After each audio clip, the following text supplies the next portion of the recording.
Good morning, good afternoon, everybody. We're just about to get started here.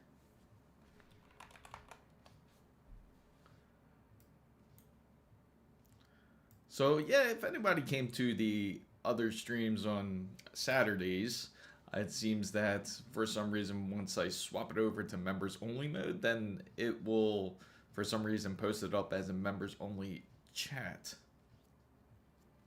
Yeah, I kind of realized that too. I was thinking that myself. There you go, guys. Apologize for everything.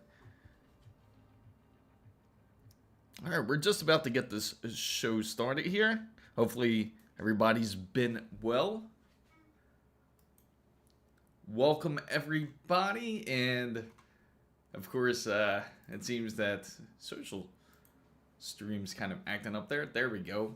Beautiful. Welcome everybody, and welcome to the Chris Mizo channel. If you're not familiar with my channel already, I talk about PC and tech. You can feel free to ask anything about PC and tech if you'd like, or you can just feel free to ask any questions. Now, if you're into doing some sort of PC build, you can also feel free to bring it up. We do have a Discord channel where it is free to join in, and you can say what you feel about doing any type of PC build, or if you're looking for any specifics, if you're looking for any type of gaming or production, doesn't really matter.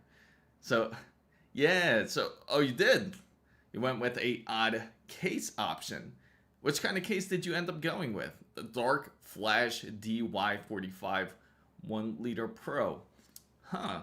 I have to see which one that exactly is. I do have some interesting news for everybody out there who was looking for the 9700 X3D. If you guys haven't heard, it was actually completely it was completely fake. There was no 9700 X3D. Somebody actually faked it out on Geekbench. Again, that's why I don't really trust Geekbench as much. And if anybody was looking forward to the 9700 X3D, unfortunately, it doesn't seem that it's going to actually come out. A good indicator that it wasn't going to really come out was the fact that it did show on the original benchmarks when it originally leaked that it had 8 cores and 16 threads, and 9700 X does not have that. So the Asus ROG Matrix RTX, yeah, that's pretty wild, isn't it? What's up, Robert? Oh, you want to get a monitor? What type of monitor are you looking for? Is it? I also decided to go with a 7800. Nothing wrong with that. That's actually an excellent choice. For anybody that is wondering about what I will be doing for tomorrow for the show, it will definitely be not live, but of course my usual long-form content will be based on the top CPUs. Regardless if you're looking for some sort of gaming or some sort of production build, it certainly can be done. And I found the Asus TUF VG249 Q1R for 53 euros. Oh, really? That's not bad at all. I also decided to go. When's Project Weeb? Yeah, you know what? We got to go through quite a few. We got to go through Project Ninja. We got Project Weeb. We got all sorts of stuff coming up. It'll eventually happen. It'll be quite interesting, I gotta say. So yesterday I ordered the AOC 24G42E for 79 euros. Should I stay with the AOC or Asus TUF? Honestly, you'd probably be happier with the Asus TUF, just because it's definitely a brand that's been out for a while, and usually their monitors hold up really well. Now with AOC, they're kind of questionable. Sometimes they can run into different display issues. I know they certainly gotten better over time, but between those two, I would go with Asus. Chats are taking unusually long to show up at your point of view. Oh, really? Yeah, you know what? It's funny because it seems that with this new OBS update, it seems that it's been kind of acting up a little bit. And I was supposed to downgrade it, but didn't really have a chance. Didn't want to mess with any of the settings just quite yet, especially right before the show, because I actually contacted one of the guys and they said that that's exactly what it was, that I did downgrade practically 2 versions before it, unfortunately. So that was the case. Intel got beat up bad this week. AMD outsold the whole Intel line. Yeah, you know, that is pretty wild. The fact that, and now the AI data center executive. Yeah, and that's the wild part. It seems that Intel just cannot get their foot in the door when it comes to selling their processors. Unfortunately, none of their newer processors are quite out. So they're taking quite a bit of a loss, especially that they haven't released anything yet. And it almost seems like they don't want to release anything for our like refresh. I'm starting to get curious to see if they will. Now, if they do, it'll probably end up coming out nearly the same time as when they come out with a Panther Lake for 18A. And I think they're more focused into looking into the future. So Intel is certainly going to take a beating for now. Also for gaming mouse, I decided to get the Scroy version 6. Nice. So let's take a look at this case. He has the D-Y451L, and the D451L looks just like this. So it is quite an interesting looking case. So it looks like it has 3 different lighting modes, 4 lighting speed options. So I'm assuming that everything is connected through their own power switch practically. When it comes to adjusting the RGBs, they'll have their own RGB hub is what I meant to say. And if they do, then you probably control everything through a click of the button when it comes to their RGBs. And for productivity, I'm considering the Razer Click Pro. Not a bad choice. Razer does make some decent mice. Ballast is also really an excellent choice when it comes down to using any of their mice. Now, if you take a look at this system, it seems that you can get some pretty decent airflow. I do like the screen on the bottom there. I like this screen. It almost reminds me of the older case towers, just more retrofitted. But I do like the look of it. It's definitely unique. It's not your typical type of case where it kind of gives it that fish tank look. So, yeah, it has hubs with... yeah, I kind of figured that. So this is what I also wanted to show you guys here. So, unfortunately for anybody that was looking forward to this whole 9700X 3D, as we kind of thought it's not going to actually happen, apparently somebody ended up faking those benchmarks on Geekbench for the 9700X 3D. We kind of had a good indication that it wasn't going to. Yes. Oh, thank you for noticing, Squeeze. How's the PSU overclock going? It comes with 1 LCD fan too. Awesome. Yes, Razer makes great mice models, but the soft, yes. And that's the biggest issue when it comes with any of these companies, when it comes to Razer or when it comes to Corsair. Not everybody is big fans of IQ or Razer Synapse, or they're not really fans of the RGB software that you have to deal with when it comes with these extra peripherals. Now, the good thing is if you do end up going with, say, if you had a Gigabyte motherboard and you went with a Gigabyte keyboard, it's a bit easier to control it that way because everything will fall under your Aorus hub practically. I have dealt with the Cola Light app. Razer is just a mere opponent. Never say never. The PSU, awesome.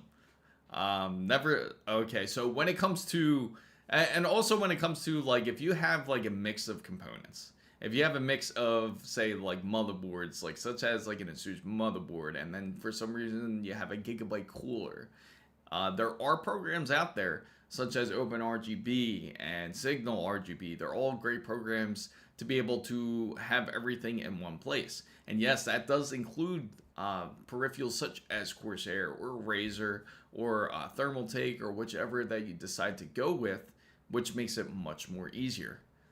My room is so cold that when I'm gaming, the GPU fans stop. In case... now, that is wild. Is it? There's no way it's that. I mean, because you're in Southwest Florida too. That's insane. So I plan to download Signal RGB. Yeah, Signal RGB is a great way to go. They definitely make it a lot easier for you to be able to set the RGBs you like. You can set different patterns. It's really convenient, I have to say. And there's also other items that you can adjust in Signal RGB, and it just constantly gets better through over time. Also, for those who don't prefer something large as Signal RGB, Open RGB is also a great option, and it's practically like a more minimalistic use of software if you want to be able to control your RGBs. So that's what I learned on PC building. So, and let me show you these fake benchmarks, like where they exactly came from. It's I gotta say, it's pretty hilarious because there was a lot of sites actually going off of it, believing that this 9700 XDD would happen. But one thing is for sure, that there's definitely going to be a 9600 XDD, but that's just a matter of when, because that was officially announced by AMD. Now, that's why you can't really take rumors seriously, and I don't like going by rumors. Like, there's actually a current rumor, which I'm going to talk to you guys about Zen 7, which is going to be pretty wild. But the thing is, you can only take rumors with a grain of sand here. So I'm going to show you exactly where the source came from, and you guys will definitely get a kick out of it, because the user was using Linux, so we're seeing how far he can get with Linux. Here we go, guys. And we're just going to switch browsers here.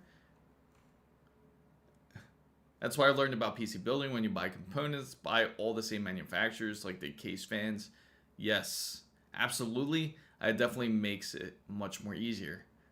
I might disable the case fan because the VC case glass gets... Alright, so let's go over here to the shared browser. And from here, you can see my friends and I accidentally faked the Ryzen 7 9700X 3D, and this is how we did it. You can't trust online bench data marks. So my friends and I were playing around with Linux and accidentally submitted a 9700X 3D score, and then it got written all over the news, such as CPUbenchmark.net. So a week ago, my friends and I were talking about the inner workings of Zen 5, and we were talking about the new CPU ID instructions, and how AMD MSRs are technically edible if you ask the processor nicely. So that's what they practically did. They ended up going into the CPU info and started to adjust it that way. Again, there was an indicator on the whole leaked 9700 X3D, and again, it was saying that it was like 8 cores and 16 threads. So unfortunately, there was a lot of news outlets that actually went for it. But there is, again, for those who are looking for a more a processor that is a bit more budget friendly, they will eventually have the 9600 X3D, but more than likely it's not going to happen within November, unfortunately. We were all hoping for that to actually happen, because then it would be great. It would be great for AMD to do it, because especially it's the holiday season. You know, people are going to want to build a PC, especially around Christmas time. So instead, it's possible that this whole 9600 XDD will end up releasing in January. So I would never trust a dark flash PSU, because it would make my PC go dark in a matter of weeks. Why not? Why not, Squeeze? Isn't the 9600 XDD? Yes. Yes, currently, but it's not going to be really in stock. They haven't really released it quite yet. We actually went to Micro Center and we tried to get it, but it seems that they don't really have anything even in their system quite yet when it comes to the 9600 X3D. So my current TEF Gen has 8 cores. It's all in the cloud at the moment with AMD's. Yes, absolutely. The thing is with AMD, I think a lot of us are looking forward to seeing what they actually have to announce. Now, there are more indications that they will talk about RDNA 5, which is definitely going to be more detrimental when it comes to whether if it comes to their CPUs or even their GPUs. We're all hoping that they do end up releasing some sort of successor, especially after the 7900 XTX. It's again rumored that they will have a high-end GPU that can compete with something like the RTX 4090 and even the 5090. But again, that's all just really rumored based, and all we can do is really hope at CES 2026 that they will officially announce it. For you guys who certainly want to know what is going on and wants to keep up with what's going to happen at CES 2026, make sure you subscribe down below. Make sure to like this video as well, and make sure to follow the channel if you're on any other platform such as Twitch or X. And if you follow, we will be going there live on January. It will be January 5th. January 5th it will be at 6:30 is when they will do the full announcements here. So if I use the RTX NVIDIA 6000 Pro Blackwell Workstation Edition for training models in AI for 22 hours per day in a Corsair, that's insane. I mean, go ahead, go all for it. If you're, it doesn't really have to overheat as long as if you have really efficient cooling. So that's the biggest thing. I know if you're going to be using it for 22 hours training models, you just have to make sure to have really efficient cooling. Check the ambient temperature more than anything. You can have all the fans you want, but the ambient temperature is certainly going to be the most important part when it comes down to that. AMD announces no day one optimizations for RX 9000 Gen cards. Just so the thing for sure though, at least we have indications that the 9000, what is it? The 9000 series of the, what is it? The processors. What's it? Damn, it's slipping right off my mind. But it's the 9000 series and practically embedded GPUs that will feature more than likely RDNA 5 in it. When that does actually happen, then that's going to be an advantage for those who want to kind of build a PC on a cheap, but it's going to be a RX, like practically close to like a RX, like almost like 860 practically, or 8060, I think it is. I'll show you guys that 9000G is the one I'm thinking of, because the 9000G is something that is more than likely and has a very high possibility coming out when it comes to AMD here. And it's going to be quite the game changer for those who do want to build a PC on the cheap. The next NVIDIA GPU will be called RTA 6090 Ultra. I honestly think they're going to step away from the whole like RTX name too. They will switch it over to more than likely to PTX or something with AI. Yes, that's it. The 9000G. Yeah, you weren't kidding, chat. It seems like the chat is running a bit slower than my feed, unusually slower. And it seems that it's also going to come more likely into laptops first or later this year. So we'll have an idea of how that's going to look when that's the case. But just like simply Takuma was saying that Asus actually is coming out with the Matrix where it does have self-leveling, which is actually a great feature. So for those who are worried about any type of GPU sag, that it will have an indicator in there to let you know that if it's not really sitting up correctly. Actually, I've never played Roblox, believe it or not.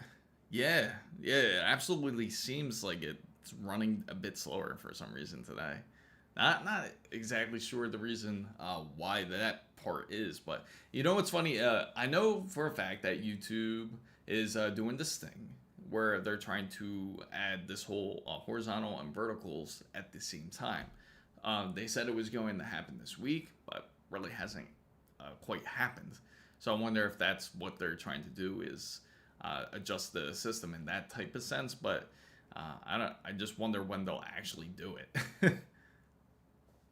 So, but Asus Matrix, if you get that card, it's quite expensive, but it does have that awesome self-leveling on there. But honestly, you can get any card and just get like a small, like they do have like small little levels where you can actually sit on the card. And then if you're really worried about it sitting up straight, you could just put that on there to see if it's leveled or not. Or you can spend the 4,000 or 4,500, however much this card is going to be. It's going to be quite expensive when they do end up releasing it. And then it does have that leveling feature in there. So, looking at motherboards for a new build of an MSI B850 Tomahawk, can I have 2 Gen 5 SSDs without lane sharing? Is there any other boards I should consider? That's a great question, Steve. What I can say when it comes down to MSI's B850, the Tomahawk, you can be able to install 2 NVMe PCI Express 5 M.2s. You just have to make sure it doesn't sit in the lane sharing lane. Usually it's going to be either the third, I think it's the third lane for MSI. Just to make sure, I'm going to double check their specs here. Because if you go into their technical specs, they'll let you know exactly where you can sit an extra Gen 5 M.2 to where it won't split the power of your PCI Express GPU. So this is good for everybody out there to know that if you do end up doing a PC build, please be mindful, especially if you do have 2 M.2 drives. You can certainly end up lane splitting your GPU to where will share half the power, and unfortunately with the M.2. And you might not want that to happen. There are some motherboards out there that can certainly be able to switch back and forth, but if you want to be 100% sure, you want to make sure that that doesn't happen. So it seems that motherboard wise, when it comes to MSI's B850 Tomahawk here, I'm surprised you just don't get the full X870 instead. The X870 would make more sense. Yeah, I would feel if you go X870, you spend a little bit more, but you definitely get the better features when it comes to it. So let me take a look here. We're going to switch over to the browser mode. And right here, you're going to go to the storage side. Now, this is the B850 version. And for the B850 version, it says if you get M.2, it supports from the CPU. So it looks like you got 2 sources that support via CPU. It looks like if there is any type of power split, right here on the bottom, you'll see asterisks. Hopefully you guys could see that on the mobile side. I know it might be a little bit difficult for you guys. If it is, I could always zoom in so you guys could actually see it. But if you look here where it says this has this asterisk, it'll say if you use the third lane, it will run at X2 speeds when installing the device on the third lane. So you can switch it from the third lane into X4 in the BIOS, but this will disable the third slot. So if you do that, obviously it'll disable the third slot. But from what this board looks like, it doesn't have any indications that it will split. It will split the power to the GPU. But we'll double check here. PCI Express 1, that's the one you want to end up using here, which is going to be X16, right? So that'll be for your GPU. So say you connect a 50 series card into it. And this will let you know that if you are running at X2 speeds when installing the device in M.2 slot 3, you can switch it to X4 in the BIOS. So it's just letting you know that that it's going to default to X2. So really you can use the two storage slots here, which are both supported for PCI Express 5. So if you want to be able to if you want to be able to connect 2 PCI Express 5 M.2 drives, you certainly could. It can happen. So you don't have to worry about it splitting from what it seems like. There is no warnings or indications of that. Now, if we take a look Now, if we take a look over here at the X870E version, it's going to be a bit different. You'll have a bit more availability when it comes to your Tomahawk board here. And let me see, right here. So if you take a look at this one here, and you'll see that you're going to have a bit more to play with. So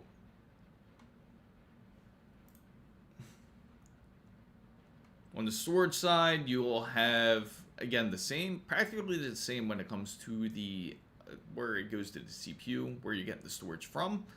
And then when it comes over to the actual chipset for PCI Express 4, so you have it, that's alone from the chipset itself, so you can take advantage of that. You can have 2 extra NVMe's where they're M.2, and you'll be able to support up to 4 M.2s. So this one specifically doesn't say anything about its splitting power, but we're going to double check here. When it comes to the actual graphics, that's onboard graphics. More than likely, you're not going to end up using that. And let's see, where is PCI Express? Okay, so you got 3 PCI Express X16 slots, and then you do have your standard X16. So there is a block diagram where you can use on the B850. It shows what chipset and what chip.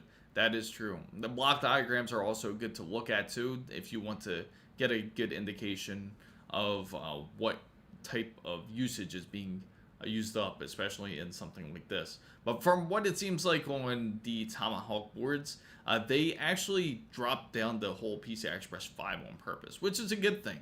They only had two M.2s for it. So the reason why it's a good thing is because then you know it's not going to end up drawing for the GPU side. So Tomahawk, either one is going to be a good choice, whether you go B850 or if you go to getting a X870E. You just get a bit more features. You have 2 more available M.2 slots. If you want to get a little bit more expanded storage, that will be a great option for you too. So let me switch back over here.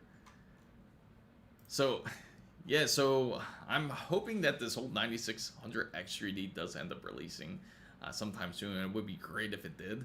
That it would be great for something like Project Ninja or even Project Weeb. So when it comes down to the card here, when it comes to the Matrix card, this is the one I want to show you guys. It looks something like this. It's going to have an indicator right at this like little light, this little angle here. So I sent the screenshots of the B850 Tomahawk in the Discord channel on the PC hardware. Awesome. Okay, so we're gonna check out the Discord real quick and switch over. Oh, beautiful. You got some, yeah, you got some great schematics there. So let's switch over. There we go. And okay, so it's going to look like this if anybody wants to see. What's up? How's it going? Hopefully school's been going well. Right here. So this is the Meg B850 Tomahawk. Let me just move it over to where you can see it. So you can see where it's drawn from the PCI Express 5 has, and it looks like from right here, let me zoom in a bit because it looks really small on a monitor. Okay, there we go. So hopefully you guys can see that right here. That's actually quite awesome there. So it looks like it uses M.2, it uses 1 and 2 from the CPU. And then from when it comes to the PCI Express 5, it's using from the GPU and the USBs right here. You go further down to the actual chipset. This is where the concern would be with the whole power splitting. But it looks like they made it even enough to where you don't have to worry about it. But yeah, there goes another indication there. But This is also great to look at. Thank you, Takuma, for sharing this. This is actually great for somebody that's looking into doing a PC build, because that way you don't end up hooking up the wrong M.2, and then you're wondering why your RTX 5090 or RTX 5080 isn't working as intended. And that can be quite a pain, especially if you're going to end up like trying to diagnose it in the wrong areas. So it's always good to look at something like this before you actually do connect it to your motherboard. And here goes another one right here. And this is everything about the actual board here. So the M.1's up here up in the top, and the 2. It doesn't say anything about the 3 and the 4, but the 3 and the 4 are going to be a bit less on power usage when it comes to the PCI Express side. So you would be more on the 4 and the 3 when it comes to the 3rd and the 4th lane. And let me switch back here, guys. Thank you, Takuma. Yeah, no, it's okay. It's all good. Going in a rush, AFK. Coming. I gotcha.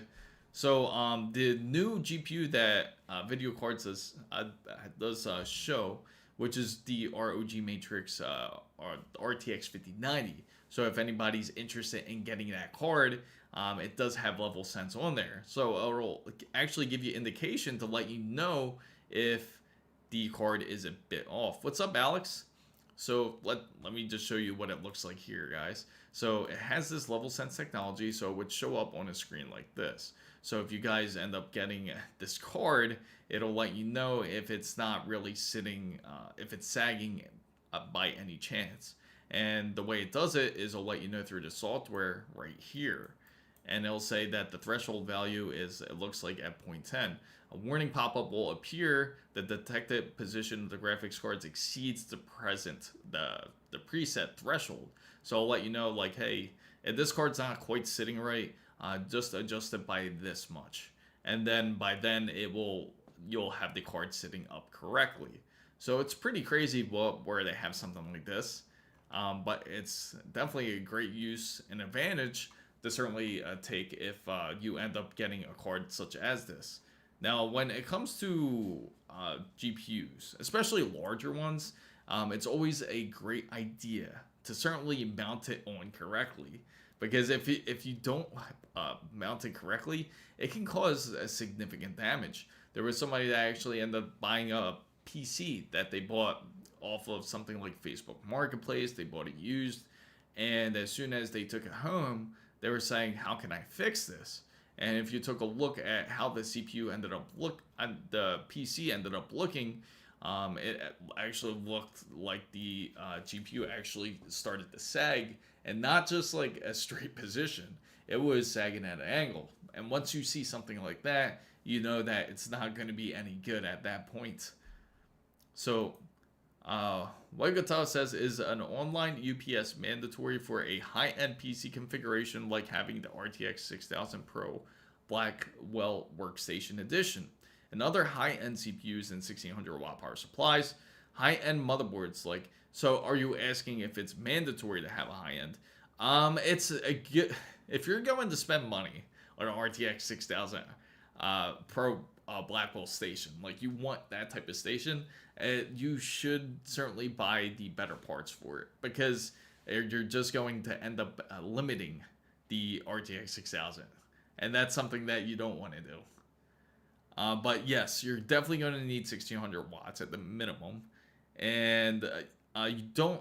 The thing is, you don't need like the godlike or anything like that. You just got to get the chipset. So you have to get something that's at least like X870E, and that would certainly work well enough. Now, if you want like more of like a workstation usage, sure, you can get something like the Extreme and everything, but you would also have to modify it to like you would have to do like things like water cooling you could take advantage of, especially if you're thinking, if you're really serious about taking up like AI learning and everything. It would certainly be much better if you do hook it up via water loop, and if you do that, then it would keep nice and cool. Oh, thank you. Thank you for subscribing, Alex. Yeah, it would certainly be a lot better to run a custom water loop because then it would actually stay nice, stable, and cool. And the most important factor is not just the actually water loop side of it, but you want the ambient temperature to stay extremely low. Something just like Squeeze, because Squeeze has a very low, he has a very low temperature when it comes to his PC. So if you got the RTX 6000 money, yeah, exactly. That's the thing. If you're willing to spend for the RTX 6000, you're going to have to dish up like more money. It's just because you buy one GPU doesn't mean that that's like the end all and be all. So you certainly want to really invest if you go AI learning and go for it. I mean, it would be great to do, but the most important factor is certainly the cooling, especially if you're going to attempt to run it like something like 22 hours a day or something. So going back to the whole PC side of things here, there is also, if anybody wants a RX 9060, and I do have good news for you guys because that it will also come with Black Ops 7. So if you are looking to purchase a 9060 or 9060, well, they don't even have just the 9060, it'd be the 9060 XT. And I would highly advise getting the 16 gigabyte version of it so that way you can take full advantage of the card. And it does come with Call of Duty Black Ops 7. More than likely, this promo is going to end up trickling down to like the 9070 XT as well. I would imagine so. And so if anybody out there is a Call of Duty fan, you can certainly get the GPU and take advantage of getting the free game with it. If you get NVIDIA cards, it also does come with Arc Raiders. But hopefully you guys are excited for the upcoming Video Game Awards too. That's going to, hopefully you guys put your vote in. I would love to know what you guys think and put of what the Game of the Year should be. So what brand of UPS should I? So there's a couple I definitely recommend. APC is a good one.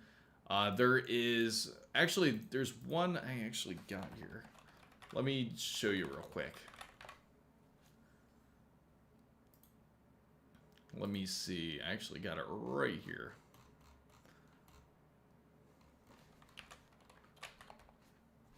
They actually gotten a lot better too. Here it is. Here's the APC one. Now they have much higher end ones because something like that you certainly are going to want something that is more like enterprise usage. So let me share it on the browser here. So here it is right here. So it looks something like this. Well, this one's just more of the standard one, but you want something more like this. And that'll definitely help your system more. Now, let me see if they got the bigger ones here, because they certainly got bigger ones. But you'll want some hookups more like this. So APC is really good when it comes to their battery backups. I would suggest them. Is the online FSP Champ 3K to 2700 watt 3000 VA good? I feel like it's cheaper for how much it supports. Let's take a look at it. Let's take a look at that. FSP Champ 3K.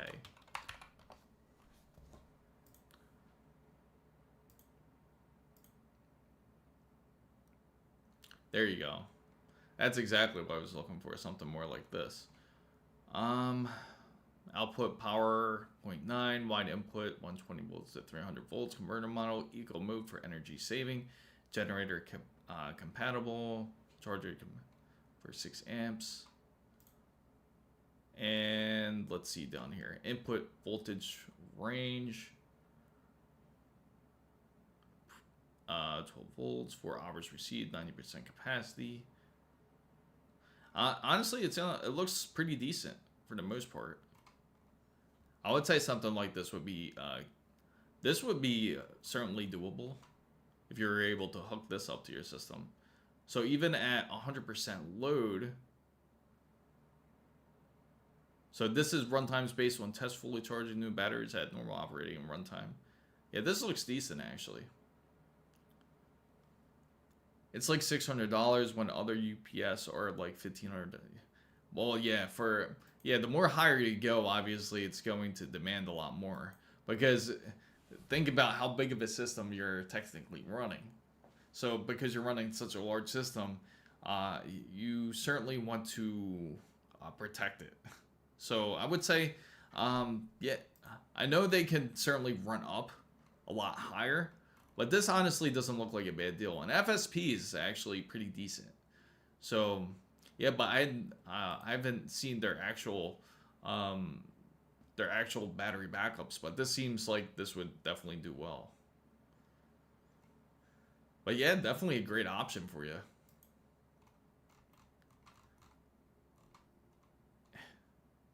It's so funny too, because like when I'm looking through this whole like a Stream Elements thing, it seems like I really gotta switch over back to the original. Yeah, no problem, Legatov. Yeah, hopefully that was more than helpful there. But yeah, you made certainly the right decisions. And you gotta get back with us. Let us know how it goes. Feel free to join the Discord server, because we would love to know the updates. Hopefully your LLMs and your AI training goes really well. That would be awesome though. Like if you get that all together, would love to see it. So for anybody just joining in, we're just talking about like PC hardware and PC tech. Currently, we're just talking about an AI model that someone, Wegatov, is currently trying to build. And and I was also just mentioning, for anybody that does want to get RX 9060, they certainly are coming bundled with Black Ops 7. So if you are looking to build a PC and you're thinking of going AMD, you could consider that option. Now they do have NVIDIA, which is currently doing a whole bundle when it comes to Arc Raiders. So if you choose to get NVIDIA GPU and you want to play get Arc Raiders with it, you certainly can. Doesn't matter which 50 series model that you get, but it will come bundled with the game. Same thing with Intel. If you choose to get Intel's Arrow Lake, if you plan to get any of their 15th generation chip, their processors, it comes with 4 different choices of games.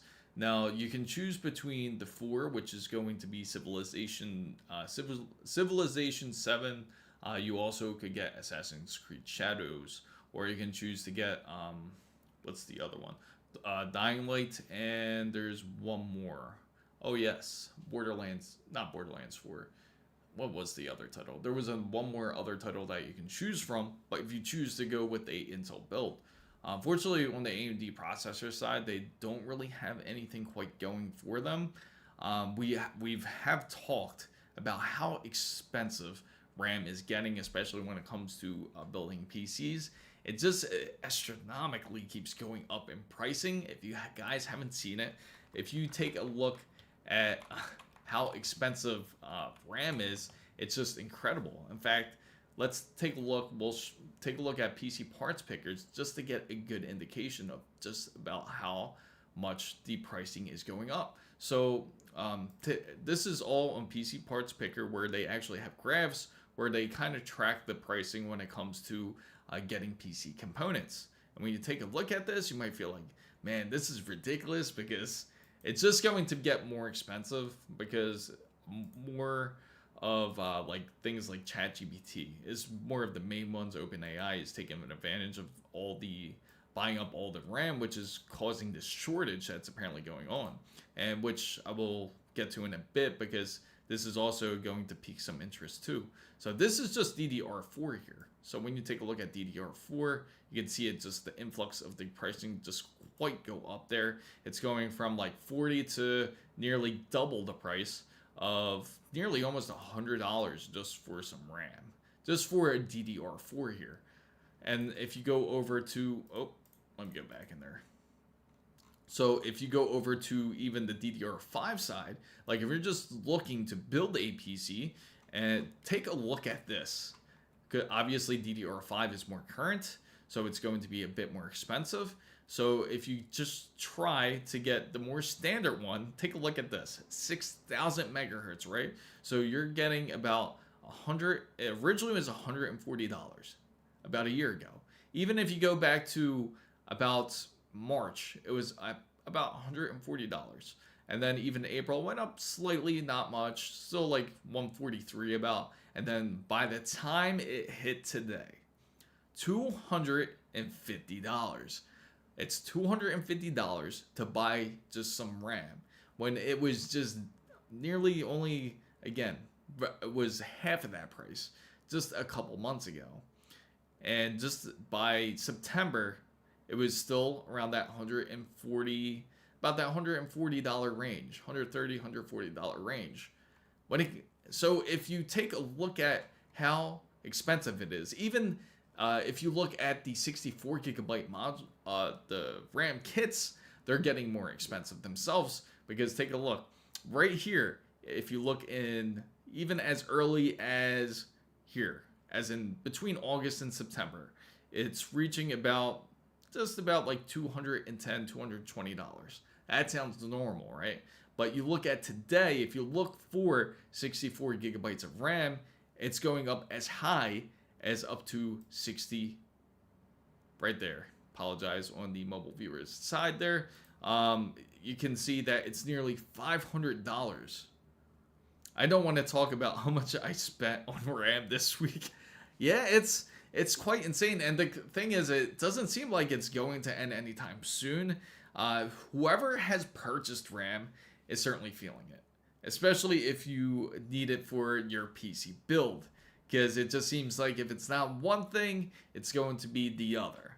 And unfortunately, that is the case when it comes down to purchasing RAM. It's a necessary thing you will need when it comes to building a PC, but hopefully the pricing certainly gets better. I'm more curious to see if they goes back to half pricing on Black Friday. Technically, it's going to be like regular price at that point, because half of what it originally was, it's going to seem like a mega discount from paying $500 down to $220, but technically that's like more of the reasonable price when it comes to RAM. Also, speaking of RAM, another thing that has been going on, another thing that has also been going on is that it seems more than likely NVIDIA is going to end up delaying this the RTX 50 series Super for it's going to be quite a while. In fact, originally we thought that it was all going to come out in CES 2026. It's not the case.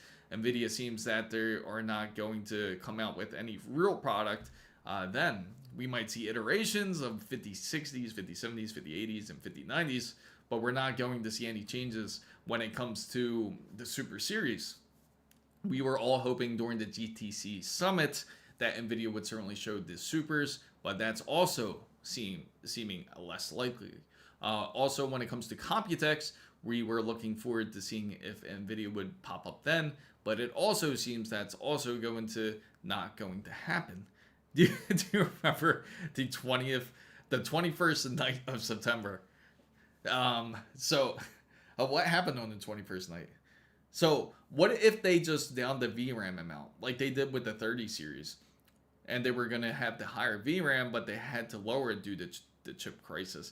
Yeah, that's a high possibility. That's actually a good thing that you brought that up, Rule, because that just reminds everybody out there. It almost practically did happen with the whole 30 series, because there was a big issue where people would just purchase the 30 series just for mining, and they were actually kind of watering down the cards, so to say, because they were trying to really pull as much hash nodes really out of it.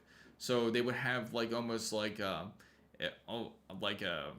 variant to where it would prevent hashing, but they claimed that it wouldn't affect any type of gamers out there that were purchasing any type of NVIDIA cards, that it would still work just as well when it comes to gaming or any type of production usage.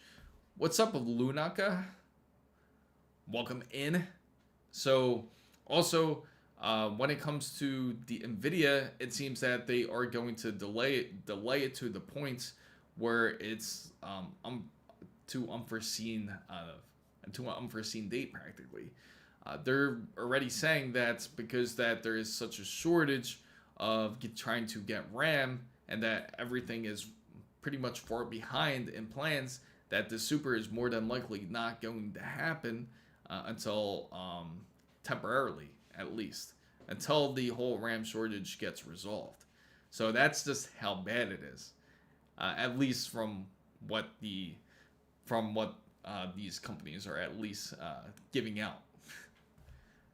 So, unfortunately, anybody who is waiting for a Super, anybody that's waiting for RTX 5070 Super or 5080 Super, more than likely is going to be sorely disappointed. At this point, you might as well just go with just like a 5070 or 5080. I wouldn't say 5070, but the 5070 Ti. I would recommend anybody to just go ahead and just go with that GPU. Surprisingly, I don't believe on the GPU side it has been quite affected. We're going to double check on PC Parts Picker here and take a look at the price trends when it comes to GPUs, just to get a good indication to see where it's at. So if we take a look at GPUs here, we'll look for the more expensive one. Say the 5080 actually, because that's going to be more of the card people would purchase. So if we take a look at here at the 5080, so is the 9070 XT and a Ryzen 7900X 3D good? Yes, they are a great combination together. Samsung runs hot now with RAM and SSD productions. Yes, Samsung and both SK Hynix, they're both going to be very hot commodities currently. NVIDIA just needs to separate RTX and makes its own company. Yeah, at this point they should. It seems that NVIDIA's focused already as much as it is when it comes to the whole AI side, and that's definitely what they really want to focus on. So it's almost like they're thinking, because of this whole RAM shortage issue, they're just like, yes, we got an excuse not to make any Supers. We could just focus on AI just like how we want to. And it seems like that's like the whole point currently. So also, welcome back, Takuma. Shout out to Takuma, our members at LSG, and Wasabi. Of course, unfortunately, he's not here. Ernesto and all our guys here. Are they good for 4K? Yes. The 9070 XT, yes, you can get it, but don't expect like 240 hertz or anything out of it. It can be manageable. Again, it depends on the titles you play. If you play a lot more like AAA titles, it's going to be a bit harder. But with current titles, like say if you play more of like things like Fortnite or something, 4K would be very manageable for it. So here it is, the 5080s. What do you think about Xpeng bringing back these? I haven't seen it actually. I have to take a look at that. Let's switch over here real quick, guys. So I want to show you the browser side, as this is the current price trend for anyone that is looking for RTX 5080. So it seems like originally, as we all know, it was super expensive, especially when it came back into the market in around the summertime, May, June. You can see that it's around the $1,600 range, but now it seems like it's kind of evening out. You're more into, you could actually get it for closer to about like 1,400. So the spikes haven't quite happened in GPUs, but the thing is, just to remind everybody out there, that this whole RAM shortage can also eventually affect the GPU side. So if you don't have a decent GPU, or if you're looking to get one and you're like, I'll just get it later, or just to let you guys know that it's a good indication that it should be bought up sometime soon, because the same thing when it comes to the GPU side, it could easily go up in price just because of this whole RAM shortage, because they do use VRAM, and that's something that's well overlooked, and something that to keep in mind, especially with currently the issues that we're having today. So when it comes to the 5080, you still can get it for a decent price. When it comes to the 9070, you can also certainly get it for a decent price. Actually, with the 9070s, I actually went under retail price right here. So this is the 9070 here. Obviously, when it first released, of course, it's going to be mad expensive, more expensive than it usually is, like $800. But now it's more touching around the $750 line as the average. Actually, you could get them even cheaper. You could look at Micro Center. This is definitely going to be... What's up, Xenomorph? I was just giving everybody out a shout out. Don't they cut the 7900 X3D production because people didn't like it? The thing is, like, when it comes to like the 7900 X3D or when it comes to the 9900 X3D, it's almost like that middle mark that almost makes no sense. It's like you either go 9800 X3D or just go 9950 X3D. It's always been that way. I'm surprised AMD honestly didn't do it sooner, if that's the case. Also, yes, absolutely, Raids. 850 watts would do well. 1000 watts. Yes, more is even better. Yes, you could go 1000 watts even. But honestly, I'm getting it pre-built, and that's the power supply that comes with it. Okay, so 850 watts is like, again, that's something that is good enough. But if you want to upgrade it, you can obviously do it. So you can go to 1000 watts if you're getting it pre-built. Now, I ask you, which company are you going with? Is it CyberPower? Is it usually CyberPower PC is usually, I know, a popular pre-built company. If anybody's just joining in here, we're just talking about PC hardware, talking about the whole price increase, about what's going on. Luckily, hasn't been quite affecting the whole video card side. It seems that it's been holding well. Now, I was just forewarning everybody out there that yes, this whole issue when it comes to memory shortage, it can certainly affect the whole video card side.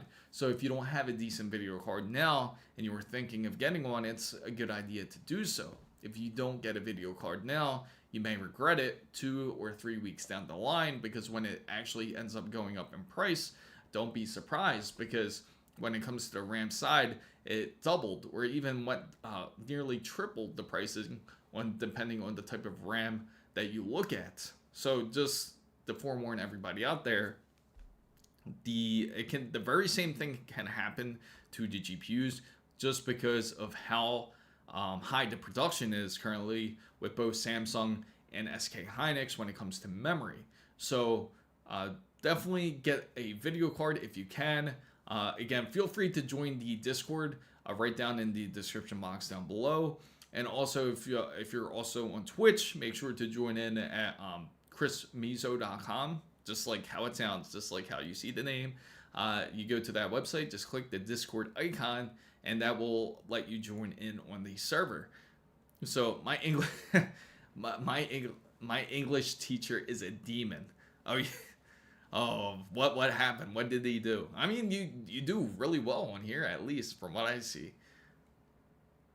So, but I am more of the PC building side. 200 watts would be more better.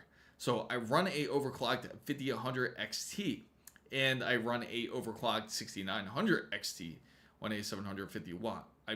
You'll be fine. So, well, it's a pre-build then. Okay. So I'll just give you guys, I'll just let you guys take a look at this real quick, which is going to be the pricing here. As you see with the GPU side, it's holding very well. The lines are very stable, and it's dropping down.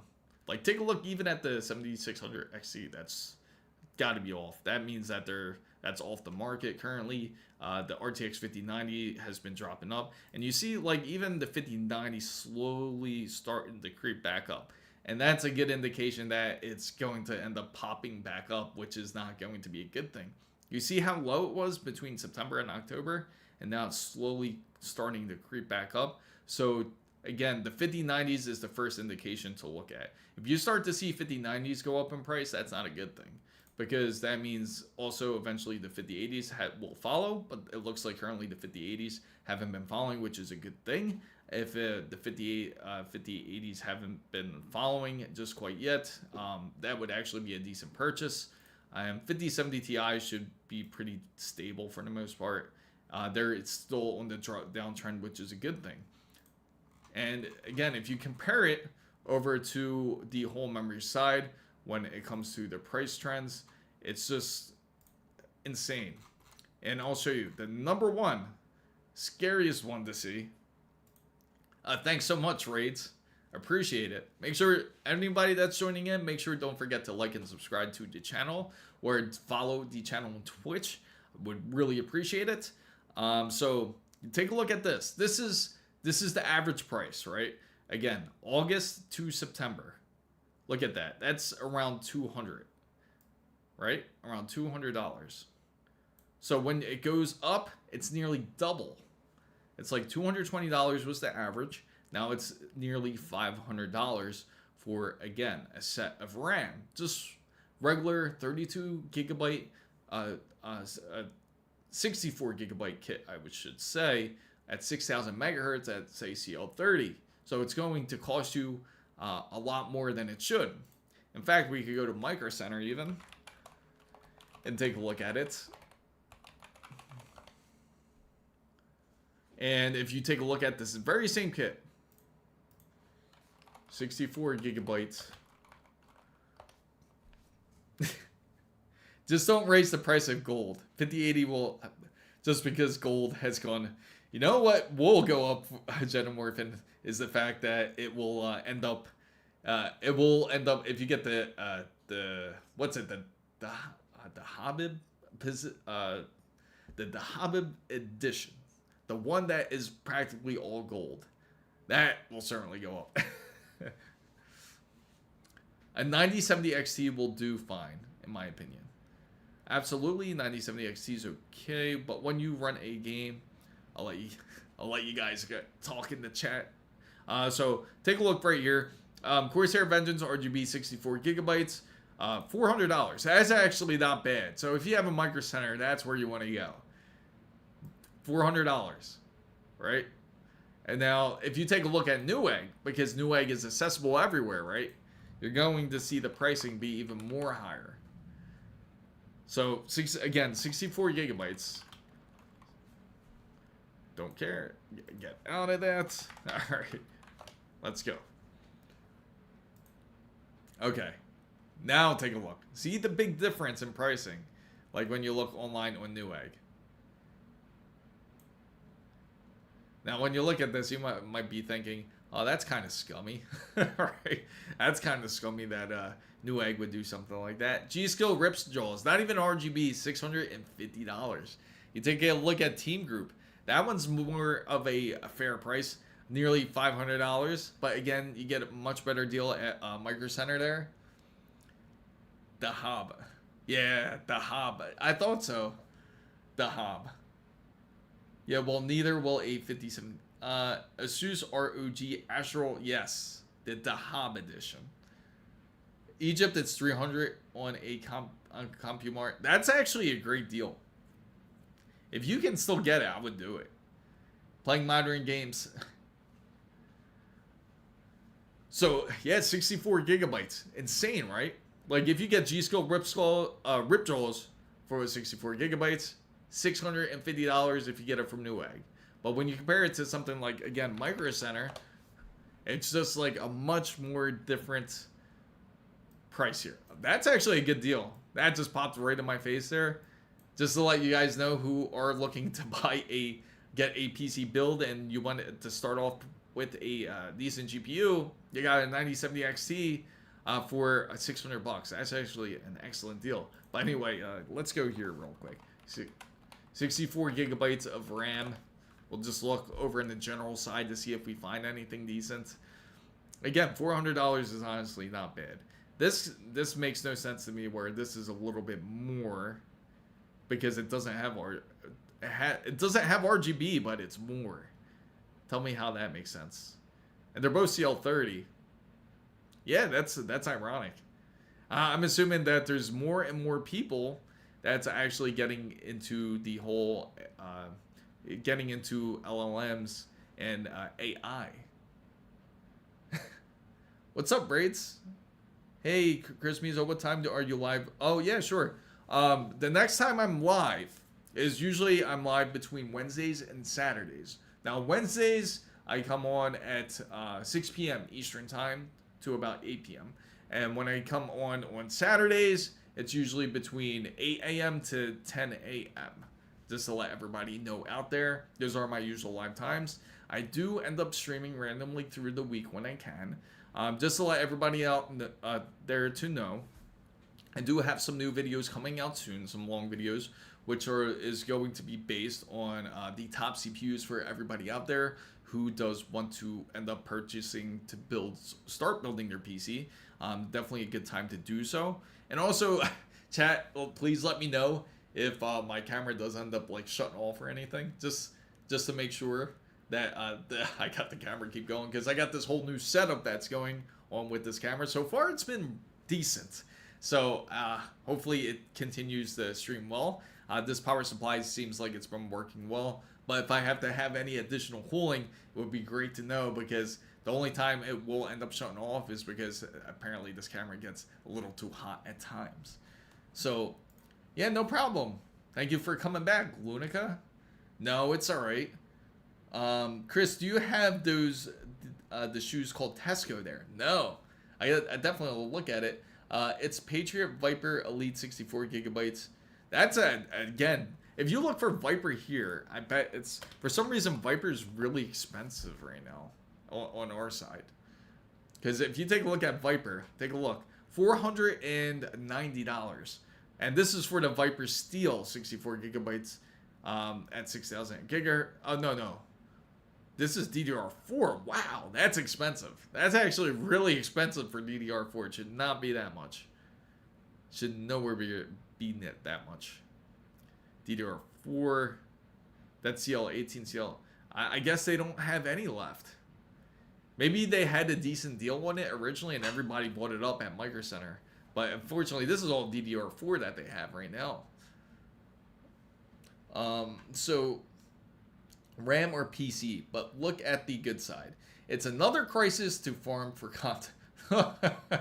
Yeah, you know, it's funny. It's true. Could always make videos on like about the whole RAM crisis, and that's the thing. It just seems like it's just ongoing. And the crazy part is again, I'd love to warn everybody out there, if you are going to build a PC, get the GPU first. Highly advise it. Even if you don't have all the money just quite yet, just buy the GPU now.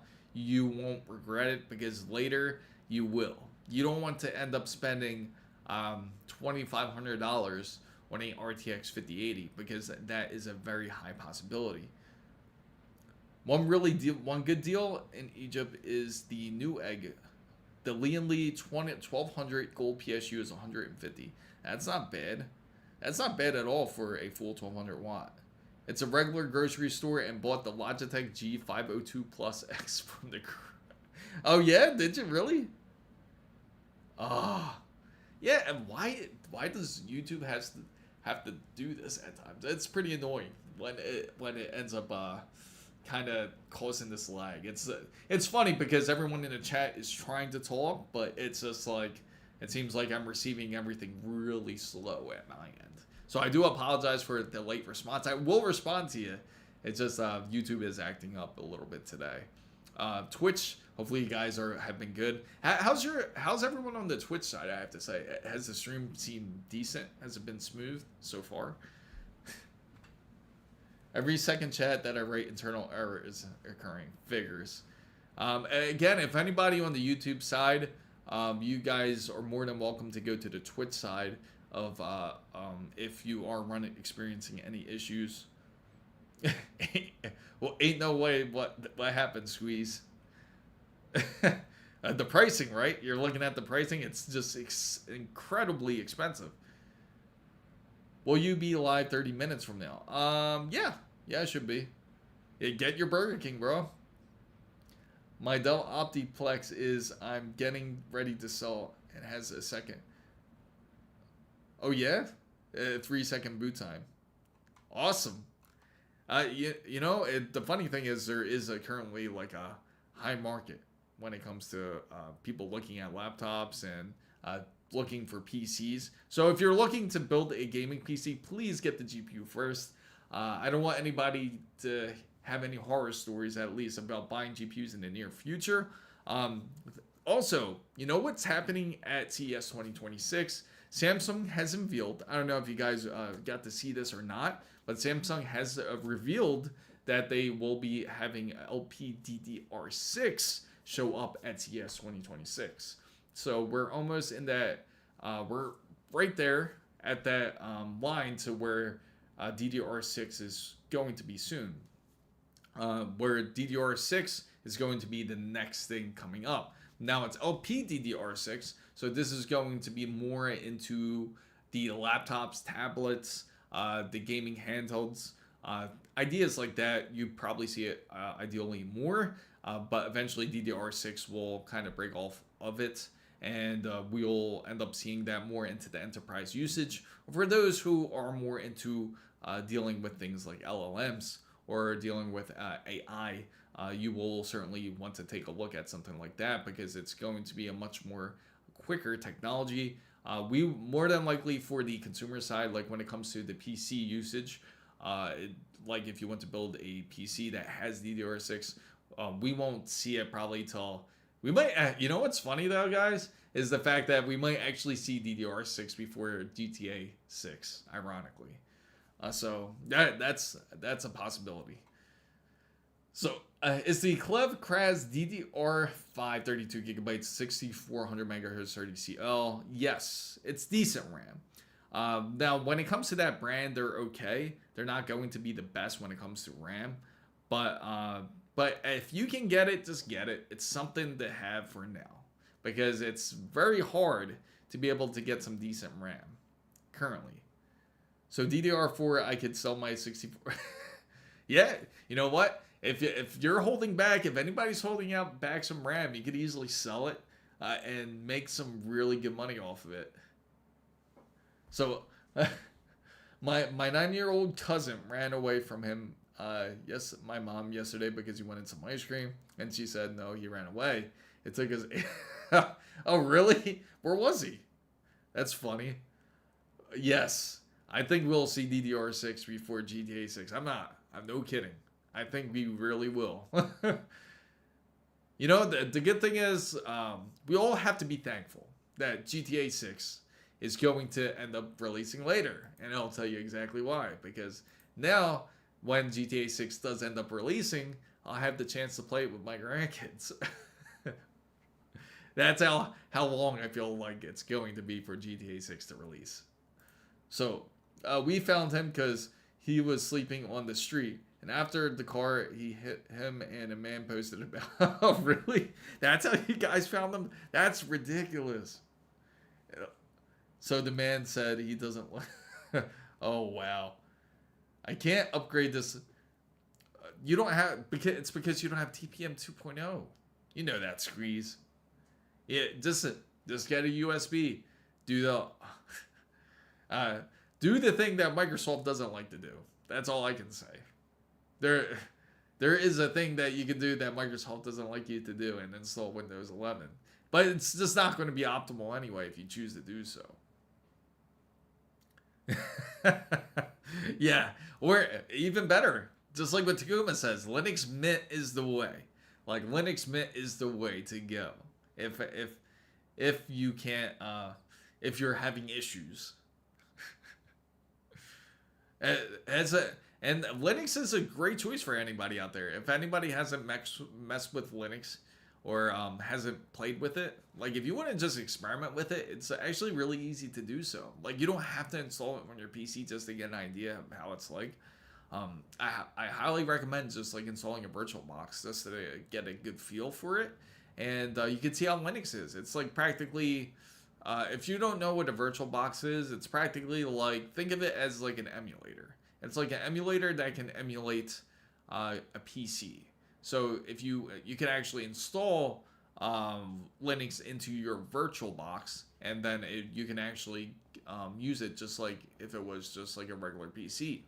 and see how you like it. Linux seems like to be an option for many out there currently, because Windows 11 has been non-stop problems currently, especially that you had 30% of the code that is being written by AI, which is kind of throwing everything off. In fact, there was such issues as if you had to say you ended up with a corrupted Windows, you wouldn't be able to go into repair your Windows, because you had the inability to use your mouse when you get into the Windows recovery screen. So that was a large issue. Hopefully they ended up patching it. Unless you had a Windows 11 USB, that was the only way to work around it. So that was a large issue for everybody out there that couldn't use their PCs because of it. So 8 hours and ran away. Oh, did they really? Did they finally did that? Did they? So I knew the new build I'm doing will be Linux system, hopefully. Oh, is it? I'll go for it. I gotta know how it comes out.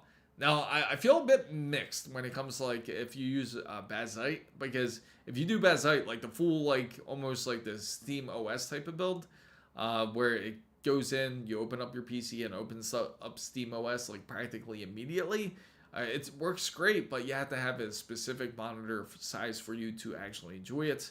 If you don't, like, it loves the regular aspect ratios of, like, 16:9.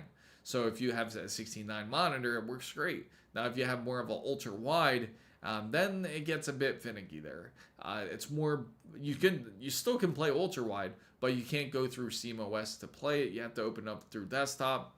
Now there's ways you can put like shortcuts and everything in there to kind of like force it into ultra wide, but you would have to do that to every single game. Why do people say that there are only two phones, OS and iOS, but Android has 99% of people forgot about Harmony OS? Oh, it's because it's, you know what it is? It's because technically it falls under Android. I'm selling it, but it has to be Windows 11 or support. It's downloading. Yeah, let us know how it goes, Squeeze. I'm switching to, I see more and more people doing it. How many people out there are going to switch up to Linux out of curiosity because of this whole Windows 11 debacle that's going on? Because it just seems like this whole Windows 11 issue just constantly keeps going nonstop here.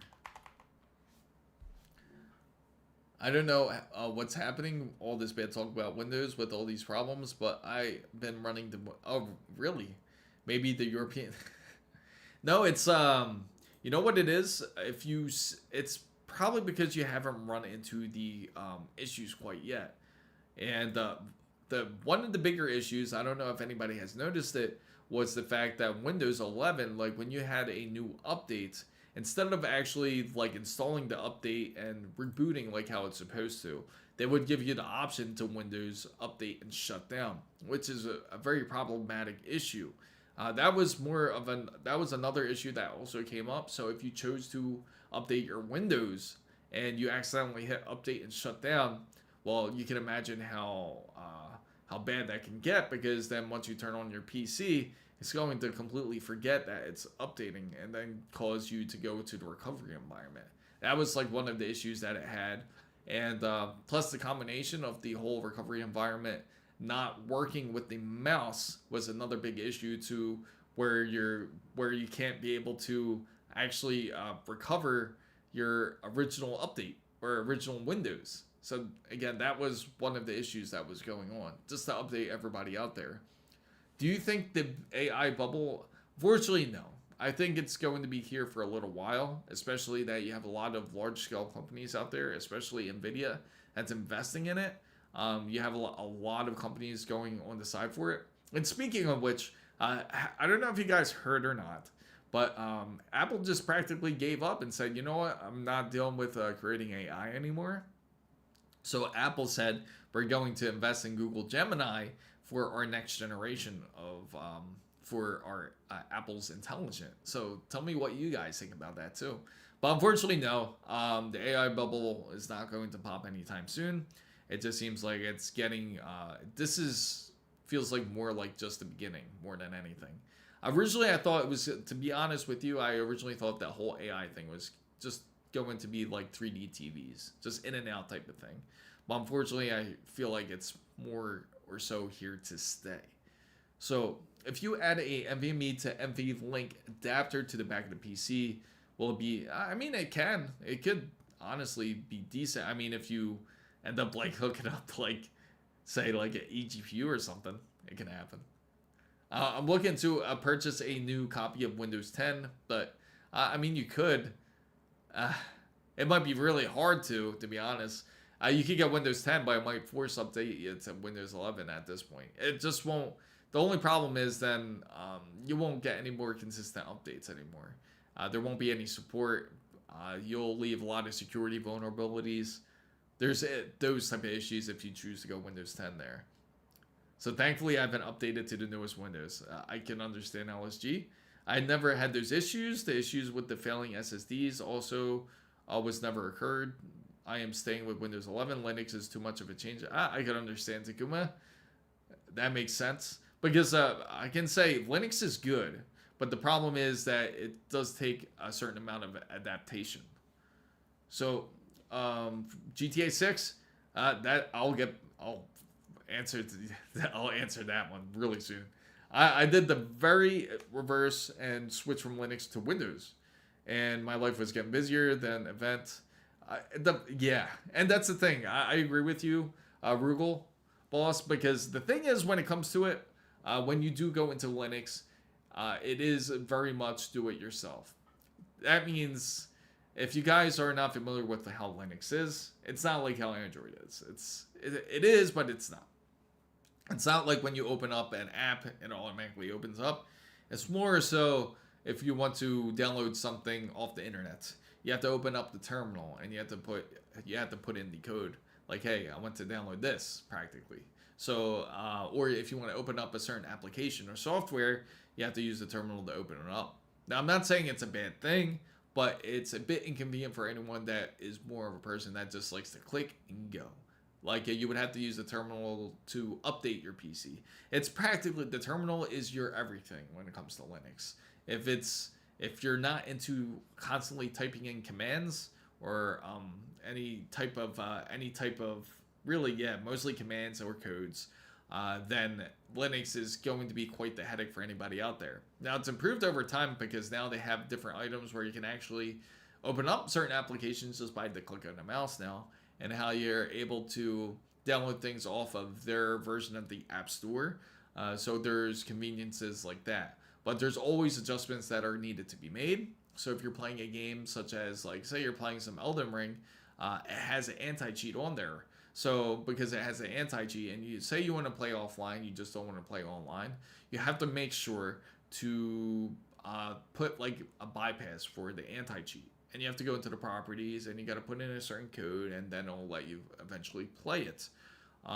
So it's like items like that can make Linux a bit inconvenient, but it is a great system. It's super light. If you hit shutdown on Linux, it'll shut down. If you start it up and it'll boot up, it'll start it up. It's convenient in that sense. But it's a lot more work behind it too. So first, AI, everyone will switch over to quantum. Can you imagine if gaming went to quantum computing? That would be insane. So I use it to use Arch, by the way. Oh, awesome. So if anybody hasn't messed with Linux, you can give it a shot. Have fun with it. See what it's like. You can even dual boot Linux to see how you like it. And you can easily go onto like VirtualBox if you guys want to mess with it to see what it's like. Again, VirtualBox is like an emulator to see how you can mess with. VirtualBox is something like more like an emulator where you can mess around on Linux to see how it's like. But it's pulling back real quick, guys. Yeah, you know what the crazy thing about quantum computing? The capabilities, like, it will make AI look like nothing. Because AI is essentially just pulling information off the internet, so to say. It's pulling everything through the research database of the internet from whatever it's learned. That's what AI really is. It just has practically a local computer that's learned everything about the internet and it has to update every so often. And if you have a really good system, it updates every day to give you the most accurate information that it can pull out of the internet, or the most precise information. But when it comes to quantum computing, that's just insane. You're talking about like it has certain abilities to where you're able to find different things like cures, like to cancer and things like that. And it's able to compute so much more at a faster rate compared to like a regular computer. It can be able to figure out really complicated issues that we have for human nature wise relatively easy. I wouldn't say relatively easy, but it would take some time, but it would certainly be at a very quick pace, because if you do it on today's computers, we wouldn't be able to see it in our lifetime at least. So if you were to do it on something with quantum computing, now that's able to search within quickly, within even we'll be able to it's just insane. We'll be able to see some really amazing things out of quantum computing if it does happen. What's up? What's up, Hell 9000? Yeah, Hell 9000. Welcome back. Yeah, it's insane. Just imagine. And you know who the real kings are? Like, who run quantum computing? They'll run Linux. No, I'm just kidding. Can you imagine Windows 11 on quantum computing? Like, how disastrous that would be. Windows 11. Like, they're trying to find some sort of a medicine here, and then it just ends up crash updating, like during a update thanks to Windows 11. It forces an update. So, speaking of the whole gaming side, there is something to look forward to. Like, when it comes to the 9600 X3D, eventually it will end up releasing. I'm more or so curious if this whole 9850 X3D thing will actually happen. It's supposed to be quite insane if it does. Again, you're talking about 600 megahertz of a boost, 8 cores, 16 threads, and you also have double the L3 cache. Is quite the advantage. Same thing with if they come out with a version 2 of a 9950 X3D. Unfortunately, it doesn't seem like the whole 10,000 series is going to happen anytime soon. More than likely, will probably be at the end of the year. Now, another interesting section I gotta say is apparently when it comes to their next release, when it comes to Windows 11, speaking of them, they do have one coming up soon, which is, of course, the 26H1. Hopefully it's approved. I'm hoping we don't see any headaches, because that's going to be another large update from Windows. My friend sent me a message. That's why I went away, but he said, "What's 2 plus?" That's funny. That's funny. Microsoft is, so they're preparing this new update. And of course, every quarter or every half, they have these larger updates, which are detrimental when it comes to security vulnerabilities when it comes to Windows. And obviously, it's going to have a much more smoother experience if you do install these updates. So this new update is also a bit more hardware friendly when it comes to the newer Snapdragon ARM processors that will eventually release, or the SoCs. Same thing when it comes to more compatibility when it comes to your certain hardware, such as when it comes to your GPUs, your CPU, and especially if AMD does decide to release this whole 9850 X3D, 9600 X3D, all these processors that we've been waiting and looking forward to, hopefully sometime soon. I'm hoping for a much better experience. Hopefully it gets rid of the... I'm hoping it gets better. The problem is, what I fear about 26H1 is just like what Takuma mentioned a bit earlier, is that they will get rid of these like loopholes that you can take advantage of currently with Windows, which is creating things like local account. And I feel that again, it's Windows. Why do they force you to have an online account? Nobody cares about Microsoft OneDrive. Nobody cares about Microsoft Teams. HAL 9000 was a AI computer in 2001 in the Space Odyssey. killed all the people in the spacecraft because the AI computer tonight, the mission to Jupiter, in a verge of failing when the people is involved. So now I can see it because that kind of reminds you of the whole like Terminator premises here. So I'm currently rocking a XFX, a Merc 79,000 XT. Is it worth upgrading to the 9070 XT? Yeah, certainly. It's definitely worth doing a upgrade to the something like the 9070 XT. You'll definitely reap the benefits when it comes to something like RDNA.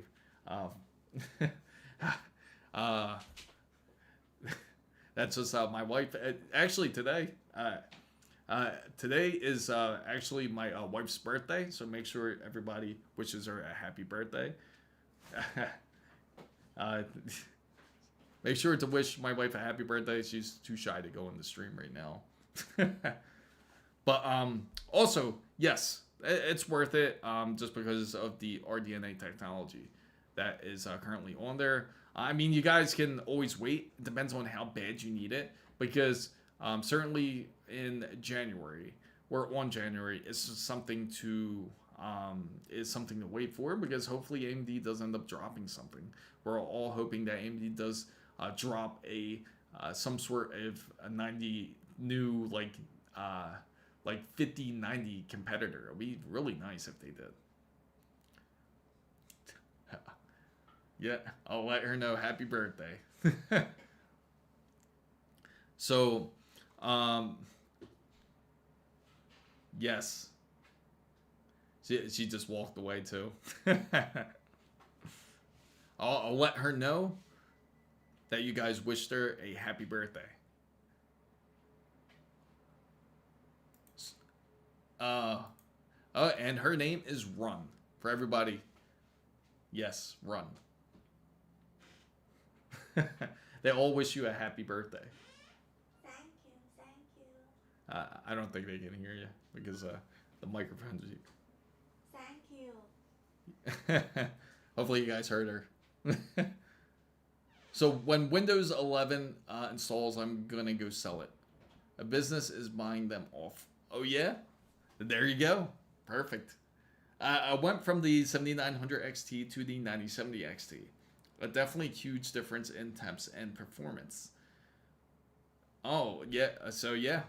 It's definitely going to be the difference. Because, like, when it comes to... No, not right. It would be funny if it was just, like, run. Just, like, running. Like, running on the track. So, it's my birthday in 2 days. Oh, happy birthday. Happy early birthday, Squeeze. That's awesome. So yeah, the 26H1 updates is going to more than likely get rid of these like workarounds when it comes to Windows 11, which kind of sucks. Will the 12500 be a better standalone CPU without the DGPU than the 8600G? Honestly, I would say, what is the usage that you're looking for?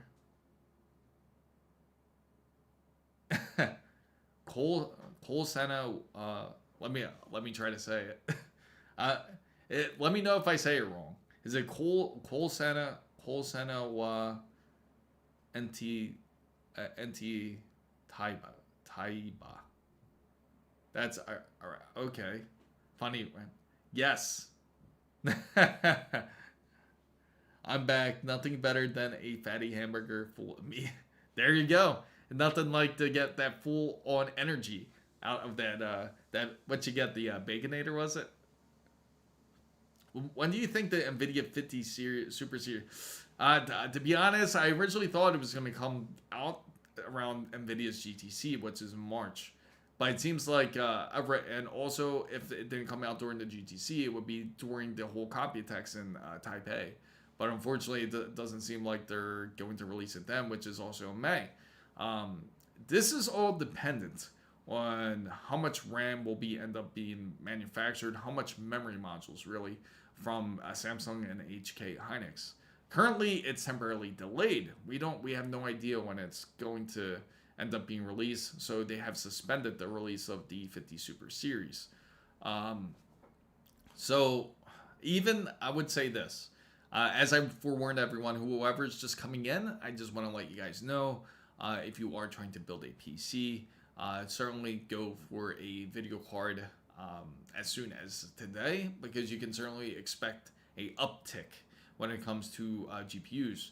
You're starting to see it slightly on the RTX 5090s, but it hasn't touched anywhere else just quite yet. But from the indications, it seems like the pricing of GPUs will certainly go up, unfortunately, again, because this has to do when it comes to the RAM side. Thank you, Egyptian. I'll definitely,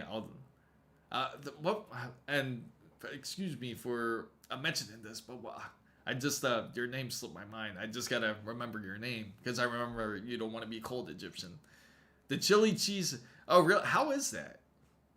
I got the pizza sukak. Super Series coming Q1 20. Yeah, that's what it seems like at this point. You might as well get it packed bundled in with the new AM6. You might as well get it bundled then. Mostly to day-to-day tasks, web browsing, YouTube, Netflix. Honestly, then the case you can take the 12500 would be perfectly fine for you then. Did you see the video of the? No, I didn't. So imagine the RTX 5000 Super Series coming out in November 2026, but GTA, you know, again, wouldn't it be far-fetched to see a Super Series before GTA 6? Because honestly, do you guys honestly think that GTA 6 will stick with their date? Do you think that's just a placeholder? Do you think that they just said, we're not going to release it, obviously, in May, so we're going to have a placeholder for it in November? And does everybody know the whole situation that's going on with Take-Two, practically the main company over Rockstar? Does everybody know the current situation with the whole GTA 6 thing? And I'd love to hear everybody's thoughts on that situation too as well. You can call me anything. 12500 where DDR4 whereas 8600, but just, yeah, I mean, DDR5, yes, is currently pricey, but DDR4 is just as pricey. Their DDR4 should not cost for say you get 3600 megahertz of RAM for DDR4, it should not cost you $200 for a 16 gigabyte module. That's just not normal. So, nah, I don't do that. GTA 6 is more expensive than the... It's insane. It's $2 billion, this project. They went full throttle when it came to GTA 6. They 100% did. So if you guys are just coming in, if you're unfamiliar with who I am, I'm Chris Mizo. We talk about PC, gaming, and tech. You can feel free to ask any questions, especially if you're looking to build a PC or upgrade your PC. We also do have a Discord channel. You can feel free to join. It's down in the description box down below. Or if you're on Twitch, feel free to join via my website, which is at chrismizo.com. Just click the Discord icon, and you're more than welcome to join. So, and just for all the members out there, just to switch it up, just to let everybody know, thank you for our wonderful supporters out there.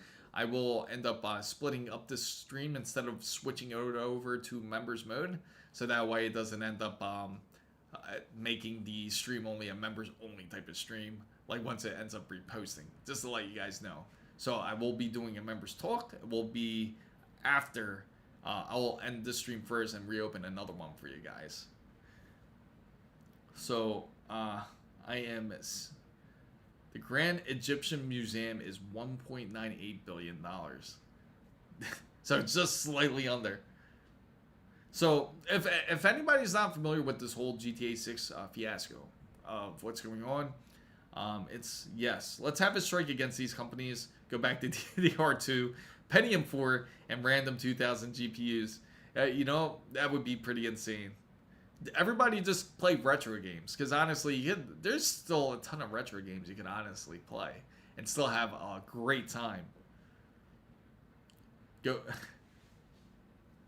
And I gotta say, like, the whole issue when it comes to Rockstar, what had happened was that the employees all wanted to form a union. And because they formed a union, they ended up all getting fired. All the employees that were part of this union, because they had this meeting. Allegedly, it was supposed to be like a friendly type of meeting. I'll pull up the document too for it to just to share with you guys as well, who are curious about that whole letter. It's quite interesting. But anyway, they all ended up getting fired.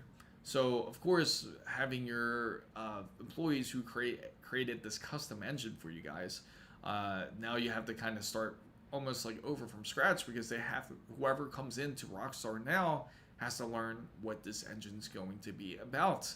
And that was like one of the main reasons why the game ended up being delayed, is because of that. Because now you have to get new people to learn about this whole new engine. So that's one of the reasons. They might even have issues. So I can foresee this thing going on for a little while. I have a very good feeling it's not going to come out in 2026. I feel like we'll probably see it more in 2027, to be fair.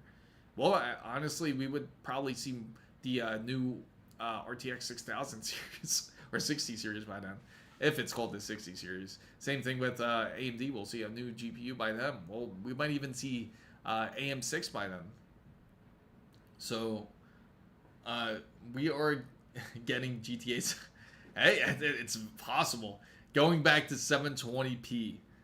So that's pretty massive. And hey, those were good times. I mean, like, you had games such as Rock Band. Everybody loved Rock Band. It's 1 million. So we could all play rock. How about the good days of Dance Dance Revolution? Remember that?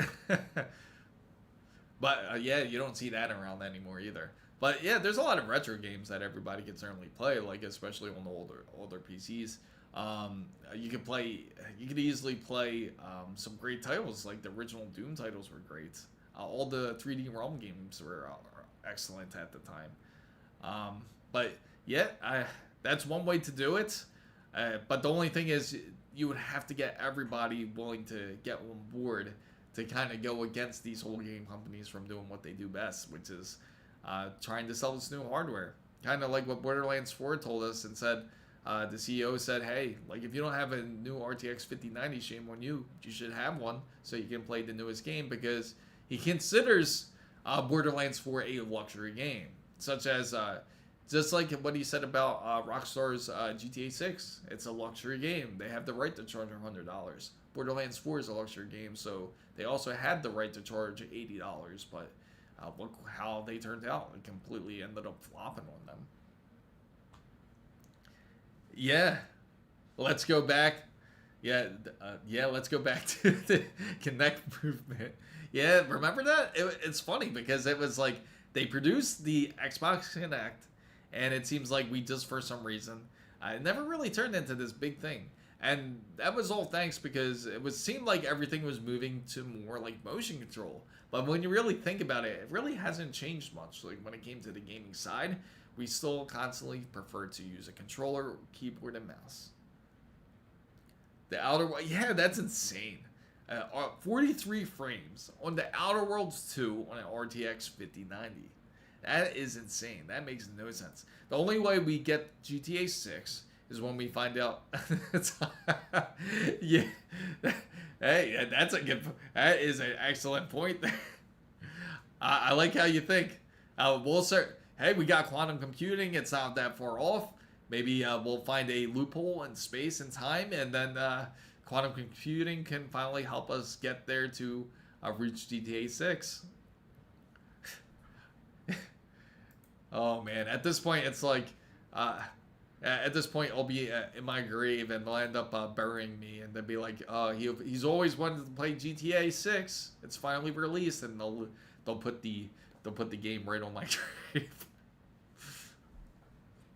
The only way, but yeah, getting onto the whole PC side of things, I hope 26H1 turns out well when it comes to Windows 11. We certainly need improvement. We don't need more of a downgrade when it comes to it.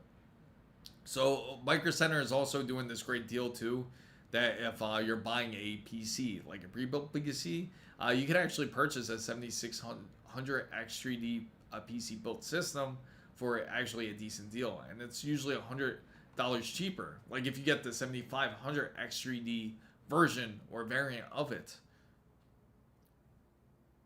You remember Morgan Freeman meets? Yes. Oh man, and that was amazing times. I gotta say, San Andreas was an amazing game when it was released. Are you getting the next GTA 6 sprite? But it opens GTA 5. At this point, we might as well. I wouldn't be surprised if GTA 5 gets modded into like practically GTA 6. I think it's been done somewhat, but I mean like completely mod GTA 5. Creating desktop icons with GTA 6 sprites, but oh man, yeah. That would certainly grab attention there. It's a shame though. I really feel bad about the whole GTA 6 thing. I can't believe there's people out there saying like, oh yeah, at least they're going to take their time on the game and that it's going to end up releasing not like Cyberpunk 2077 when it first released. But that's not the point. The point is that they fired all these people that are detrimental to making the game, and now you're practically starting from scratch, which means that it's going to take some time. It's not going to release in, I really don't think it's releasing in 26. Imagine Red Dead Redemption 3. You know what's funny? They tried the Red Dead engine, like when it came to GTA 6. Because Red Dead Redemption 2 is excellent when it comes to their engine, but just didn't work right when it came to GTA 6. So that's why they ended up investing so much money, because they felt like that they can come out with this a better game that way. So, I mean, if they didn't waste their time creating GTA 5 and or stop wasting their time on GTA Online, they spent so many resources doing that. Banking on GTA Online was a big thing too. Call of Duty Black Ops, yeah, 23 before GTA. Yeah, I could see that. But yeah, take a look at this. This PC right here. Like, if anybody's looking to buy a pre-built PC, take a look at this. Right here.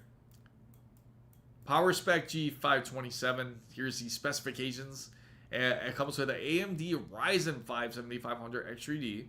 It also has MSI Pro B850 VM, 32 gigabytes of DDR5. It also has 1 terabyte, 5 gigabit LAN, and it also has Wi-Fi 6, Bluetooth 5.3, Windows 11 Home. So that's actually a decent deal. And this is cheaper than the whole next generation Xbox for anybody that is thinking of getting the next generation Xbox. There you go. That's your answer. Just get a gaming PC. I mean, you could even do a build for, hell, that's fucking, that's even cheaper than the whole 32 gigabytes of DDR5 is actually pretty, that's actually cheap, because that's what's expensive. That's what's expensive about the PC. More than the actual GPU side. The RTX 980 90 Ti before. You'll have a combination of the RTX. You'll have a combination. Simply the developer. Let's use horse scripts for the cars. Oh man. What's up, Ken? Good to see you. Welcome back. So, can you imagine just that combination there? You can build a PC with that amount. It's insane, right? Because I'm just looking at the RAM. That's like the most eye-catching part. That's actually a great deal considering how expensive RAM is. Because this much RAM is now $260 alone. And then just even the GPU side, the 9060 XT, you can get for about like $400. So that's like what? that already alone is like about 660 alone. So this is actually a good deal on a PC. Like if anyone's thinking about building a PC, it honestly isn't. That's really not bad at all. The pre-built shows the Xbox. The Xbox looks no, it's insane because the new Xbox is going to cost quite a bit of money. It's again rumored to spend almost like what, $1,200 on an Xbox. Who would? It's, I know it's a hybrid. It's practically like technically a PC. But I mean, come on. Can you imagine? Now, if anybody has the Asus ROG Xbox Ally X and experience the whole Xbox full screen, it better not be just like that. Because if it is, that is a huge smack in the face. That is a large smack in the face for anybody out there who does end up buying this console, because they're going to be, the Xbox players are going to be like, what the hell is this? And the PC players will also feel the same way and say, what the hell is this? So buying it pre-built, you can use the RAM from it. It may be cheaper in 3 years. That's the crazy part. If they aren't animating atoms moving to the bodies of GTA people, I'm disappointed. It's, yeah, I know. Can you imagine? That would be some amazing accuracy if that's the case. So, yeah, this pre-built, again, that's a good deal for anybody that is looking to switch over. I know that you guys on consoles are probably watching this, curious how we PC people interact. If you are interested in getting a PC, this is actually a decent deal. And you don't even have to build it if you're intimidated by building a PC. So the only component the company can make cheap out on is the power supply is in the case. Yes, you guys know how I certainly feel about power supplies. You definitely don't want to go cheap when it comes to power supply. And the reason being is because when it comes to the power supply, that's your main source of, obviously, power when it comes to your PC. And there's a lot of times out there where PCs end up shorting out because they put in a cheap power supply. And that's never a good case. And you'll end up having to update the PSU. So if you do end up buying a pre-built PC and say like, hey, I don't want this 9060 XT that's in there now. I want to upgrade to, say, a 9070 XT. So you want to upgrade your power supply. When you do upgrade it, you want to upgrade the power supply, because otherwise you will run into issues. At least you might not run into the issues in the beginning, but you certainly will run into issues to where the power supply will burn out. In fact, you can ask Squeeze because he overclocks his power supply. So the next gen is like cars. The PC is like the gas car with version 12, Xbox, PS5, and the EV cars. Yeah, it's practically, it's just like that. It's like a hybrid. It's like kind of like a slow shaft to everybody out there that in the Xbox space. So just trust PNY. Yes. Can you imagine that? Just have a have a PNY build. Build everything PNY. Sponsored by PNY. So, I mean, cheaping out isn't good enough. Not the best tier power. Yes. If you get power supply, you have to get PNY. You know what? I'm going to look that up. I think, you know what's funny? They did have power supplies, actually. Let me see. I'm pretty sure they had one. No, not no more. They used to. They used to have power supplies. I remember. But I guess they stopped making them. And for good reason. Oh, okay. Good luck. Make sure, just install Linux. She'll appreciate you. Install Linux on her laptop. She'll definitely enjoy it. So, going back on point here, guys. Like when it comes to, what are you looking forward to when it comes to a PC build? If anybody has any questions when it comes to PC builds, feel free to ask. This is an open chat. You can feel free to ask. Man, they were too they were too successful. Yeah, they said, you know what? We're done with making power supplies. We're done with doing everything like that. We're done with making RAM. We're done with doing all this these side projects. Let's get serious and focus on the GPU game. it would be a wonder when Xbox costs around 1,200. Then you have decent RAM, SSD capacity, and then it's like the bad deal where the APU is very good. So Linux is just a cheaper, absolutely, and it's completely free. If you guys don't remember, Windows had wanted to go full out and said, hey, let's go subscription based when it comes to Windows. Let's go full on subscription. And this was one of their original ideas when it came to Windows 11. Can you imagine paying each month for Windows 11? Especially like how it is now. Like it would, they certainly make it feel like it's not worth it at all. So Windows 11 will have their new updates. And that's coming soon. It's, again, the 26H1 won't happen until like the beginning of the year. It's going to happen like around January, sometime in January, probably mid-January or something. And it will focus on a lot of the newer hardware that is going to be released. Zorin OS is the most recommended. Whoever just got it. Oh, yeah? Zorin's really good? I haven't seen Zorin before. I've messed with quite a few, but Zorin would be definitely worth looking at. It's always fun looking at the different variants. Excuse me. The different variants of Linux. Gotta get some water here. Gotta hydrate.